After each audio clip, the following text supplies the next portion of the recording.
Good morning, all of you. I would like to welcome you all on behalf of Edureka to this very informative session today. I am Atita Arora, and I have been working in Solr, Lucene, and related technologies. So, been here for about 9 years now, and I carry experience of developing applications in social media, news, and healthcare domains. So I would be taking you through a quick introduction on how we can build, better applications with Apache Solr. So let me just quickly go about taking up what exactly and what all we would be covering today in the session today. So at the end of this module, you would be able to understand that what exactly is Solr and what are the powerful features, what makes it so sought after by people in the industry. We would be talking about how data is stored, and obviously because we would be talking about data, so there has to be some schema. So what kind of schema Solr supports, and what are the structures, and what are the basic features, and how do we achieve the big data or NoSQL needs using the SolrCloud?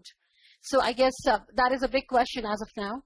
We would also be talking about how we can leverage these capabilities which come handy with Solr, and we can use the compactness and the power of Hadoop along with Solr.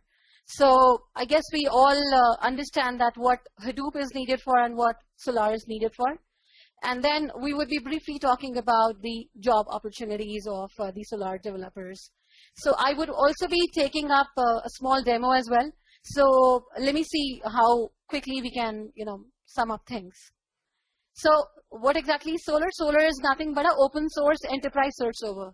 So you can also say that it is a web application. I would say it is a NoSQL database server as well. So it uses the Lucene Search Library, and it extends it further to provide very, very powerful features like faceting, highlighting, spatial searching and stuff. So we would be quickly seeing that as well. So Solr is very, very useful because it exposes everything in the form of a RESTful web services.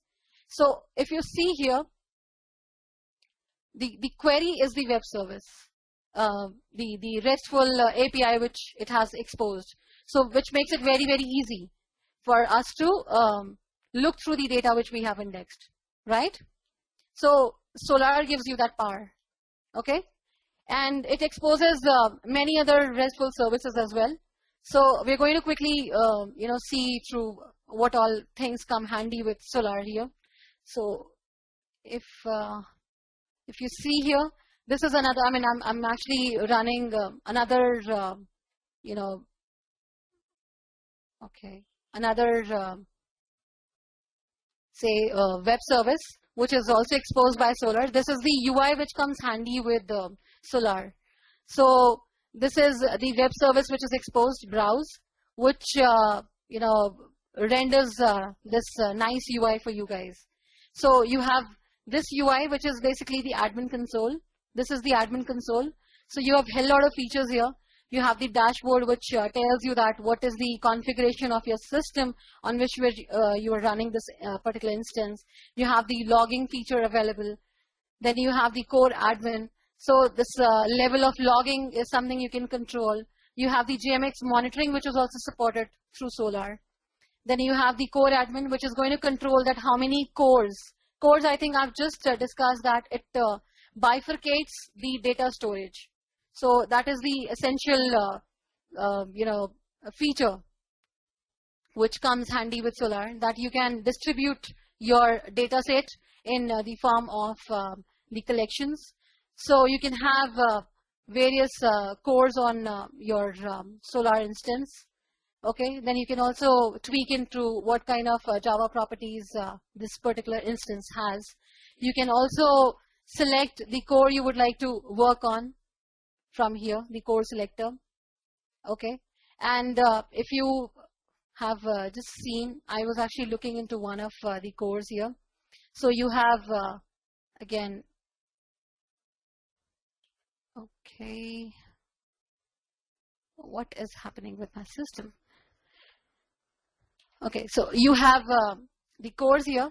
So when I selected collection 1 here, you have the overview of this particular core.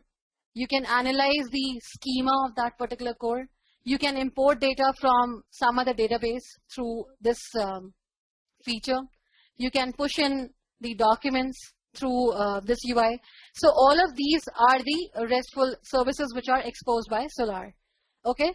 Also, you can query through HTTP GET and receive the text results in the form of XML, JSON, CSV, or binary results. So as in how they're required by you. So this is all on the basis of need basis UI.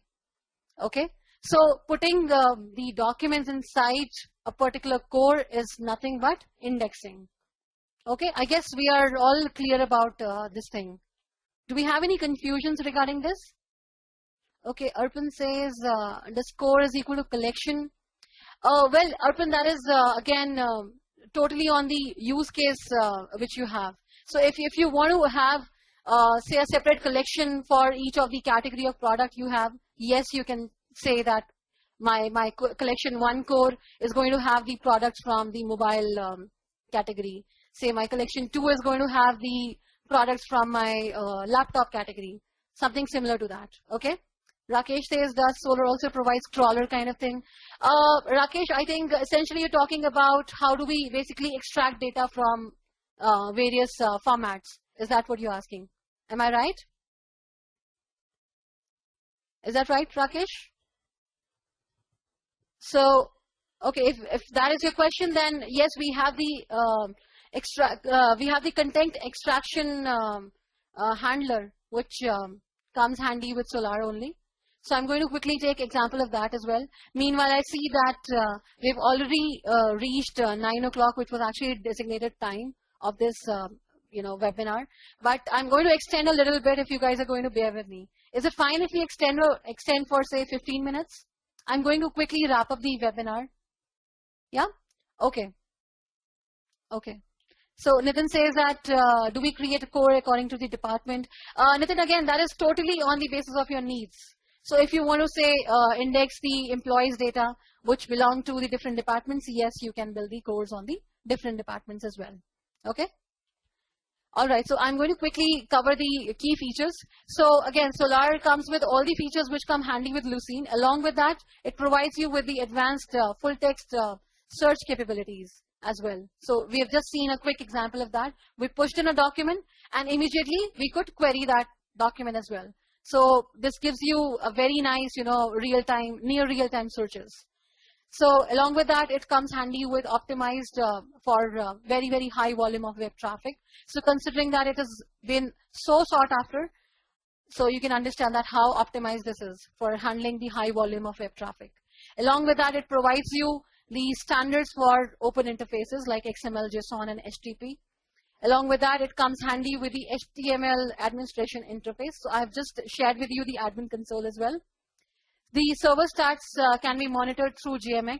So we have a complete, say a dedicated 1.5 hour, session on that as well. How do we go about, doing this as well in the real course? We have near real-time indexing, which is adaptable with XML configurations. I think I've just taken an example for that when I pushed a document inside and we could immediately retrieve it in the text results as well. It is linearly scalable. Auto-index replication is also provided. So these all features are there in the SolrCloud, which came after Solr 4. So these are all the companies, or I would say the brands which are using Solr. So I think everyone can see that all the respected and reputed brands are using Solr. So brands like Apple, NASA, AT&T, Cisco, everyone seems to be using it. So this is the very, very extensive architecture. So have we been in the classes of Solr? I would have taken at least an hour to describe what this architecture is all about.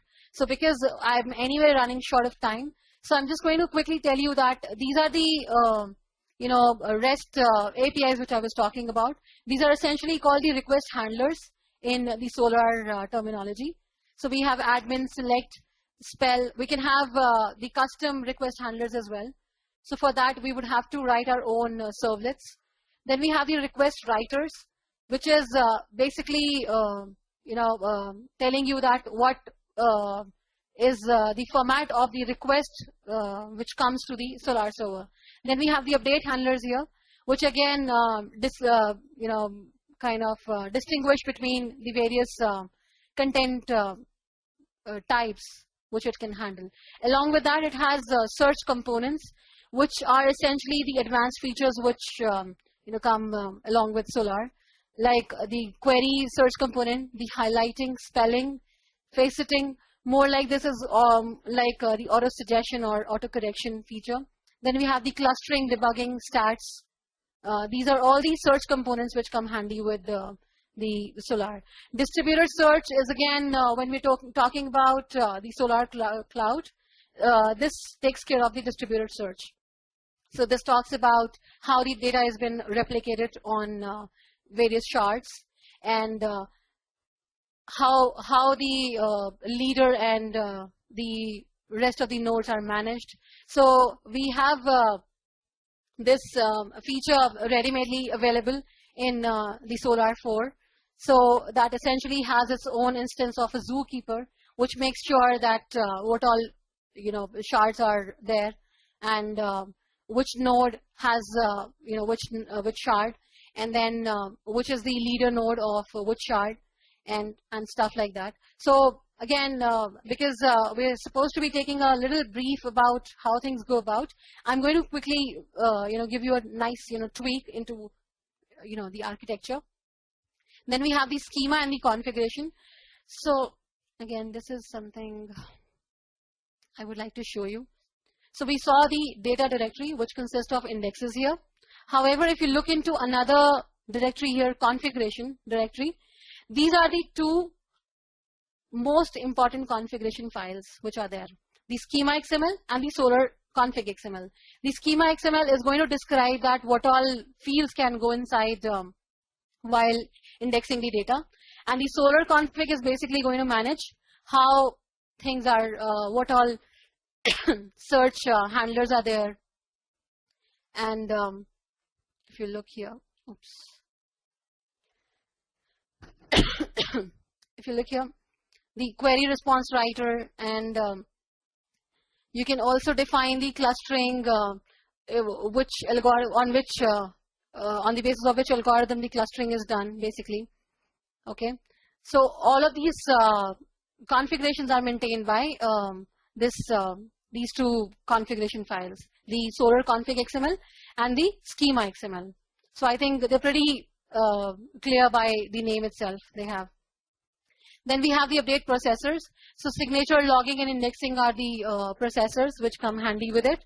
Along with that, you have the extract handler as well, the content extraction, which comes along with the Solr. So Apache Edureka is one of the libraries in which you can parse the data from the documents which come from various sources in various formats. Just a minute, guys.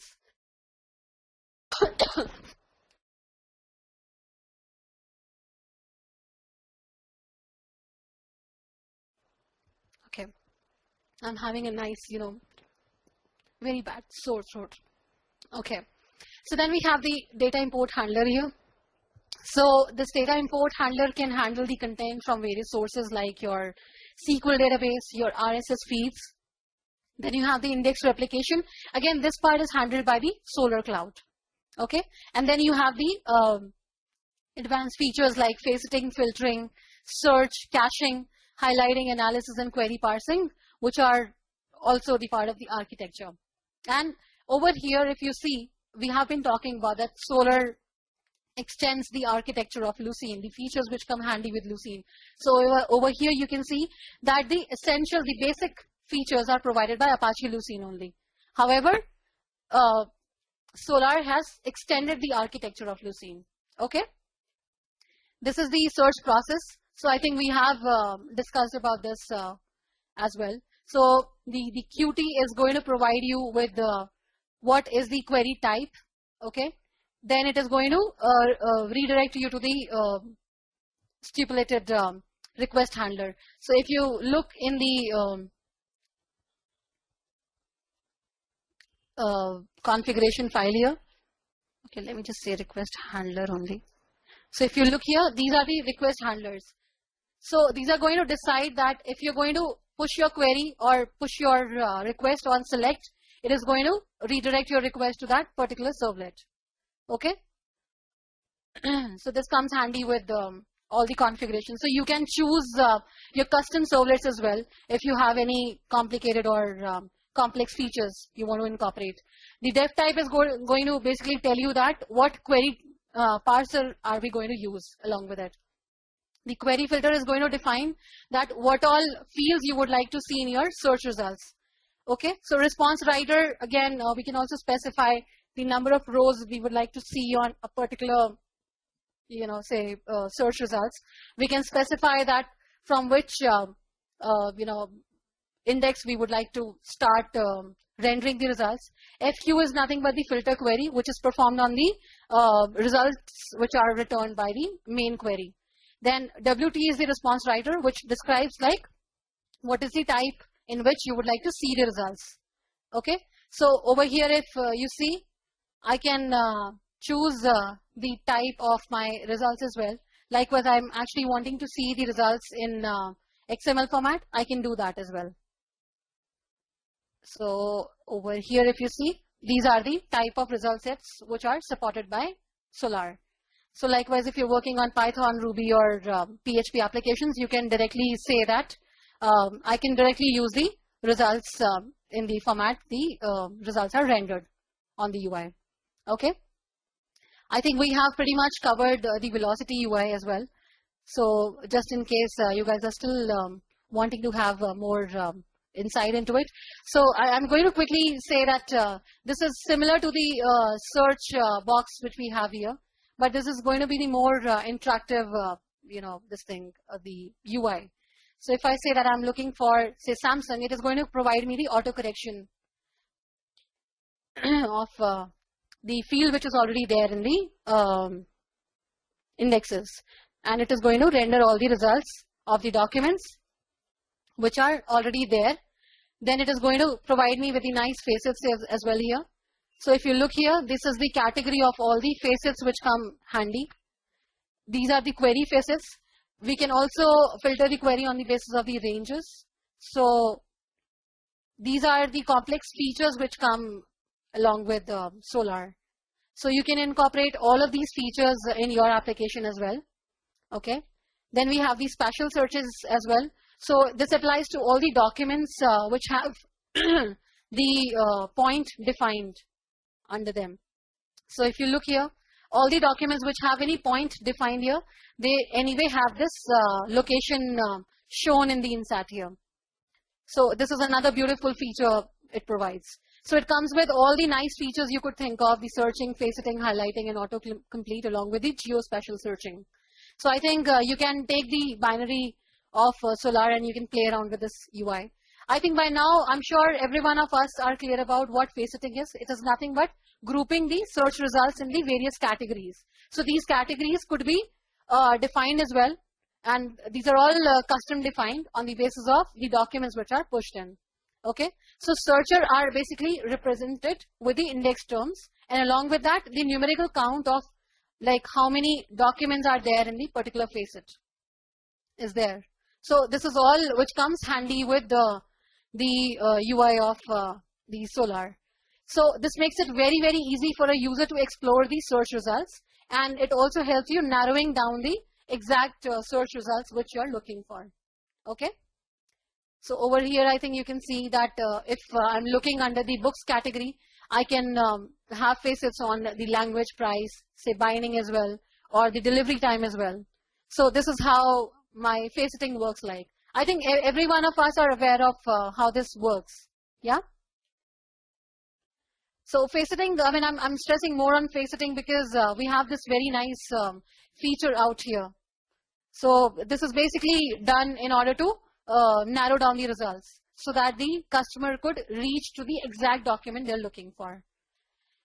So along with that, I would quickly take up what all nice features we have on the Apache cloud. So we talked about the features like fault tolerance, high availability. So we know that these features are there in all the big data applications. So this the Solr comes along with the capability in which you can experiment with how you can start the Solr in the SolrCloud mode, and you can have multiple nodes on there on this. So this gives you the efficiency in the format of the default tolerance system and the highly available system. So it is very, very flexible in handling the distributed searches and indexes. So if you look at few of the things here, these are, so this is the zoo configuration file which comes along with my Solr installation. So it is going to define that where is my data stored, and what is the sync limit, what is the tick time of each node, okay, and this is going to maintain the zookeeper data as well. So this is where all my things are maintained, and you don't have to use any external feature for it. This comes handy with the zookeeper instance. However, if you want to use any external zookeeper, you can do that. You can essentially give the path of the external zookeeper you are providing. Okay, so documents can be sent to any server in the same fashion, and then if it is a write request, it is going to be redirected to the leader node. However, if it is the read request, it is going to be redirected to any replica. Okay, so zookeeper is going to figure out which one is the leader node, which one is the replica. So if we have the read request coming in, it can redirect the request to any of the replica. However, if we have any write request, we would redirect the request to the leader node. So this is all managed by the zookeeper instance, which comes along with the SolrCloud. So this is how the architecture of SolrCloud looks like. We have millions of documents here, and we have millions of users here.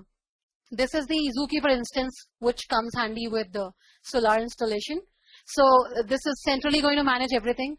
I am listing out 3 instances here because anyway, my highly available system is not going to rely on one zookeeper instance. So we are going to take the possibility if the zookeeper instance is going to go down. So we are going to have more than one instances just to ensure the highly available system. Then we are going to have the 2 servers over here. So each of my server is going to have say multiple shards, and multiple shards or multiple, I mean each we can have multiple nodes, and each node could have more than one shard as well. Okay, so then we would have a leader of each node here, and then we would have the replication in the other server. So this works in the similar manner we have the sharding concept works in. And then we have the web services which would be used to query or send the data to these 2 servers are exposed by the SolrCloud. So these REST web services are exposed in the XML, JSON and HTTP format. So these are sent to the load balancer, which is going to make sure that which server should take up the request. So I've just summed up what are all the capabilities of the Solr, which comes along with the SolrCloud. So along with that, I'm sure because I feel that all of you have got the background of Hadoop, how can we leverage these capabilities which come handy with Solr with by using Hadoop? So I guess we all understand that Hadoop is something which works on the MapReduce framework, and it provides you with the efficiency in the format of storage. So what you can do is you can tweak the Solr capabilities by using or storing your indexes on Hadoop. So with this, you can have all the nice features which come handy with Solr, and you can have the flexibility and the robustness of Hadoop in your application. Because Solr is going to provide you with fast and efficient, powerful text searching capabilities, which comes handy with near real-time indexing and searching capabilities through SolrCloud, which is very, very flexible, gives you with the distributed searching and indexing capabilities, and it will do things like automatic failover and stuff like that. Along with that, it is very, very suitable for the NoSQL replacement of the traditional databases in many situations. So you can use Hadoop in case of the flat file system. Like I'm storing my indexes right now on my file system. So we can replace this layer with the Hadoop layer. So we can do that. Okay, and we can do the scalable indexing using the Hadoop map reduce and pick jobs. And then we can load the index data into the Solr. So with that data which is stored on the Hadoop cluster or the Hadoop instance is going to be used by the Solr. So in all the major Hadoop distributions like Cloudera, Hortonworks, Mapr, you can integrate the Solr easily, pretty easily. So this is the kind of architecture I was talking about. We can input the data in any format I would like to push my data in. We can have the raw files, and this is going to be my HDFS, which is going to store the raw files and index files, which are converted by my MapReduce or pick job. And then I'm going to expose this,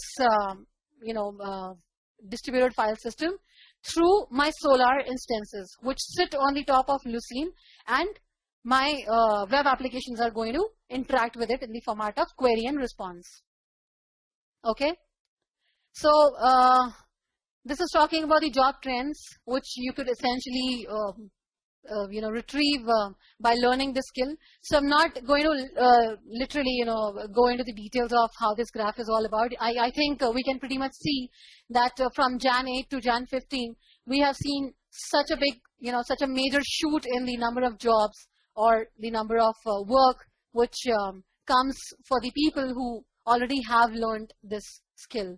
So not for the reason of job, I would say, but it is very nice tool to have in your skill set.